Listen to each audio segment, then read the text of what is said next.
This is Mariupol. 3 years ago, the city of 500,000 people was devastated by Russian forces and is still under Russian occupation. Yevhen Tuzev lived in Mariupol before the war, where he was an athlete and a well-known public figure in the seaside city.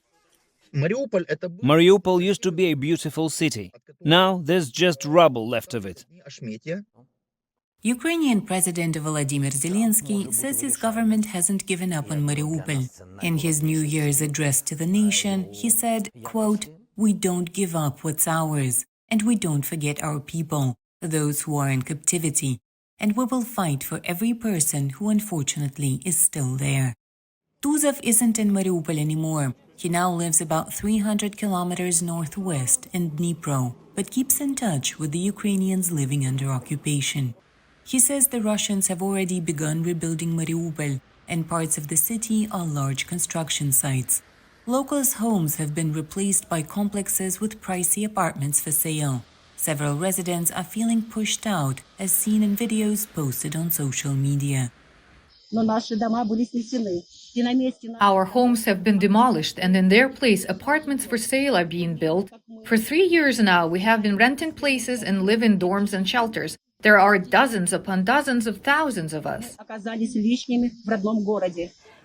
Houses on the left bank are a walkable distance from the sea.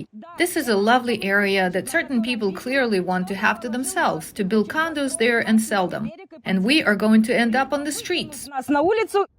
Tuzev says a lot of Russian newcomers are buying up cheap real estate by the sea. Because of Russians coming from, say, Moscow or St. Petersburg, the prices are insanely cheap. But please remember, it's very likely that your apartment's former owner is buried in your new home's yard. Russian forces also occupied the city of Melitopol in the Zaporizhia region shortly after the invasion of Ukraine. Since then, locals have been living in constant fear, says former resident Olha Leontieva. Those who stayed in occupation believed they would be quickly liberated. Now, when I talk to some of them, there is still hope and faith, but they are afraid to talk about it. They know many phones are bugged. They're so afraid.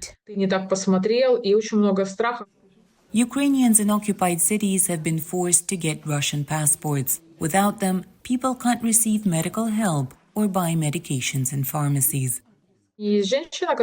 I know a woman, she's very sick, cancer survivor. She called me and cried. She said she had to get a Russian passport because doctors would refuse to help her. Local schools are forcing the Russification of students to strip children of their Ukrainian identity, says Kateryna Besedina, a research officer and lawyer who specializes in armed conflict law at Oxford University. We see that the education system is being used as a weapon against Ukrainian identity in occupied territories. There are books that are being destroyed and replaced with Russian ones. Teachers are being intimidated.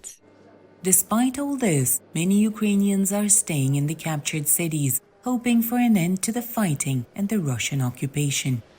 For Kateryna Besedina in Washington, NRI's VOA News.